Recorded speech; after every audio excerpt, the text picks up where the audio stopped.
Nako, mga lalaki talaga. Pagkatapos ko binigay ang aking Gcash, sinundan ko sila ng Gcash number. Tapos ito na ngayon, iiwanan na ako. Kasi di pa ako dito sa karagatan. Ang sabi ba naman may magandang resort dito, dito kayo mag-overnight. Pag gising ko kayo ng umaga, wala na yung toilet, pati pera ko. Ay! Antayin nyo ang pagbabalik ni Pinky para maghimagsik. Mga lalaki lang kayo. Akin pa rin ang huling halakhak. Ay! Diyos ko, day! Kaya sabi pang ayuda ko. Bigay ko na nga lang ito doon sa ano. Mga ayuda na nga lang ako dito sa karagatan. Saan na kayo namin ito ibibigay? Ay, umaalon-alon. Ay! Ay!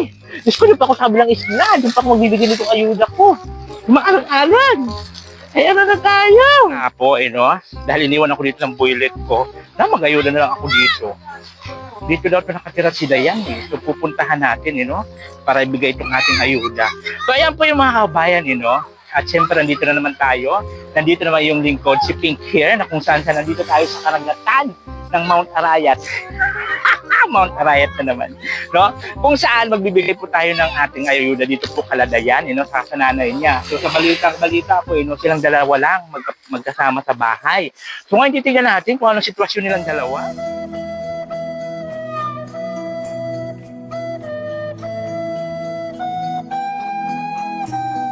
Yan na.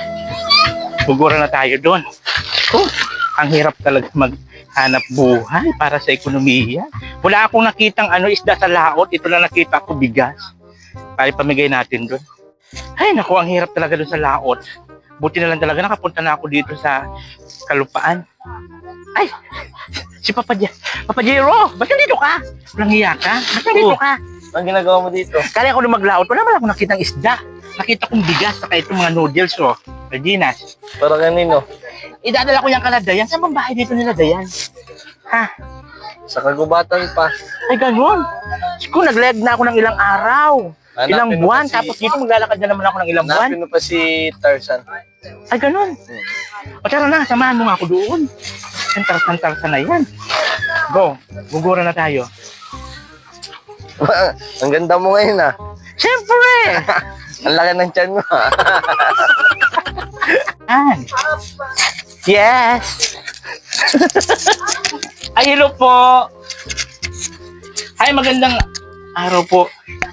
Ako po si Nathan, At isa po akong diwata galing sa kabundukan na naligaw dito sa inyong kabahayan. Ano ginagawa mo, Nay? Kain. Kain. Ay, sakto, Anong ulam natin? Wala pa po. Ayan, lagyan natin ng mic muna si Nanay para po maganda yung ating usapan, Magandang ating interview ngayon kay Nanay. Si Nanay po. Anong pangalan niyo, Nanay? Loreda. Floreda? Ah. Nanay Floreda, ilang taon na po kayo? 65. 67, 65. 6 foot. Yung asawa niyo po? Wala na. Asan po yung anak niyo na si Dayan? Ayan po sa labas. Nanay, may dala po kami dito yung bigas. Pasalubong ko po ito sa inyo, bigas. Saka siyempre may grocery tayo. So wala na po kayong asawa, Nay? Wala na. Biyuda? Biyuda na po kayo? Matagal na. Ilang taon na po kayong biyuda? Di ko pa po yung pinanganak. Yung buntis pa. Ibig sabihin na iwanan na lang kayo ng asawa nyo nung namatay siya. Nabuntis kayo. Oh, okay. So ano yung sinasahin natin dyan, Nay? Tanghalian namin. Ano pong ulam nyo? Wala pa, sir. Na? Paano yan? Sasahin lang kayo, wala kayong ulam. Magdidisponer po ako. Naku po, magdidisponer. Saktong-sakto, May dala kami dyan, may noodles dyan, may dilata. So hindi na kayo magdidisponer. At kukunin ko dito sa legs ko. Mayroon ako dito sa legs ko. May nakasabit dito sa legs ko, Nanay. O ayan ha, pangdagdag nyo sa pang-ulam-ulam. Salamat. Oo. Asa na si Dayan? Gusto ko makita yung kagandahan ni Dayan. Makulit lang yan. Ay, yan pa si Dayan. Dayan, halika dito, Dayan. Ilang taon na si Dayan? 19 na po yan. 19. Ano po yung kondisyon ni Dayan? Ba't ganun po siya? Ano po ang sakit niya, sir? Epilepsy. Epilepsy. Oo, nag-aaral po siya. Nakagraduate man po yan, elementary. Mag-high school na sana. Mag-high school. Hindi, naka-high school tayo yan. Kumusta ka, Dayan? Ba't ganyan ang itsura mo? Para kang sinakluban ng langit at lupa. Ganyan po yan. Palagi. Yan, smile ka. Mas maganda ka pa nag-smile ka. Huwag yung ganyan lagi nakasimangot. Diyos ko, Dayda. Paano ka gaganda? Paano ka makakuha ng boyfriend? Nakakaintindi ka ng Tagalog? Ay, dahil siya nakakaintindi ng Tagalog. Bicol. Bicol. Bicol. Simbag kalit. Ba't ba? Ganyan. Ganyan yan, sir. Ganyan. Kaya pasensya na lang.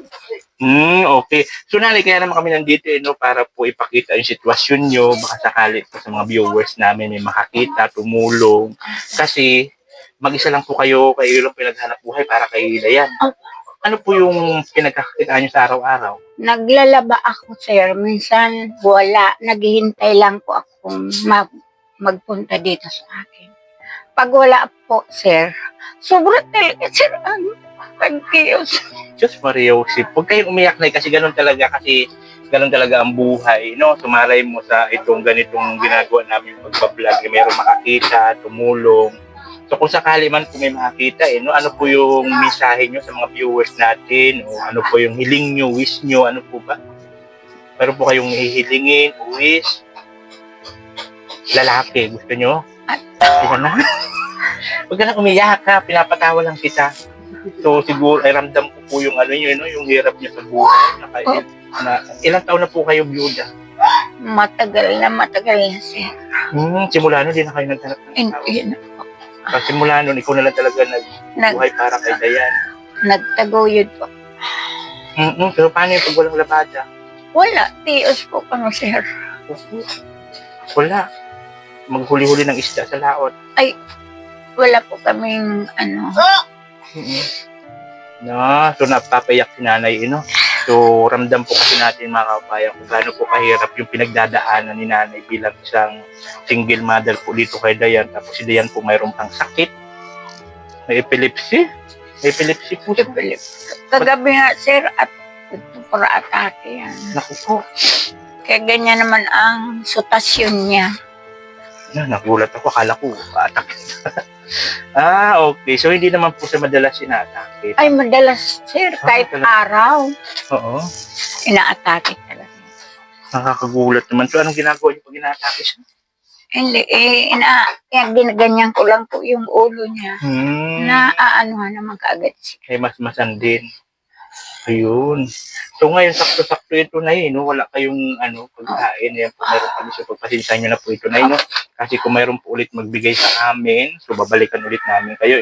So sana mas maraming makakita, makapanood itong vlog natin para po maraming tumulong sa inyo. Kasi kumbaga kayo naman po yung karapat-dapat talaga tulungan kasi ilang taon na po kayo? 65? 65. Tapos ikaw na lang mag-isa.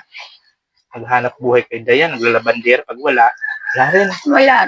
So ayan po mga kabayan, siyempre maraming salamat po sa kasama natin ngayon. Siyempre andyan po Sagap TV and Gibrad TV. Yan po yung kasama natin. Siyempre sila po yung nagturo sa atin dito kala Nanay. Ano po pangalan nyo na ulit? Florida.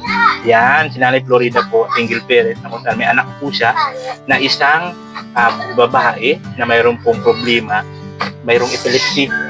Ayan. So Dayan ha, okay ka na. Mayroong kang pagkain dyan. Mayroong kang pang sinasigrid dyan kung sinanay makabili mo sinanay. Ha? Ano daw? Ganyan po yan. Ano sinasabi niya? Ano sinasabi mo, Dayan? Dahil po maraming salamat po mga kabayan sa mga patuloy sumusuport at sa mga hindi po nag-skip ng ads, sa mga nag-share po. Ayan po, siyempre meron din po kami Facebook page, Nathan Cute Vlog, Sagap TV and Gibrad TV. So sana po mas marami pa tumulong sa atin para mas marami rin tayo mabigyan ng ayuda dito po sa bayan ng Tut. Diba? So maraming salamat. Siyempre nanay po, hindi na po kami magtatagal. So asahan niyo po pagka mayroon pa po nagpaabot sa amin, ibibigay po namin sa inyo, no? Thank you po. Salamat lang po, sir, po. Punta nindo dito. Ayo po, doon po kayo kararasil kay Sagap kasi siya po yung nagturo dito sa amin. Kung bakit naman po nakarating kami dito dahil kay Sagap. Kasi po yung pasalamatan po natin si Sagap TV saka ni Gbrad TV. Sila yung mga masisipag natin na Salamat sana naghahanap. sa tulong nindo lahat. Salamat. Ha? Sabi si Dayan. Ano si Dayan? Ano sabi? Ano sabi Dayan? Hindi ka na magparataran. Ano sabi? Salamat daw.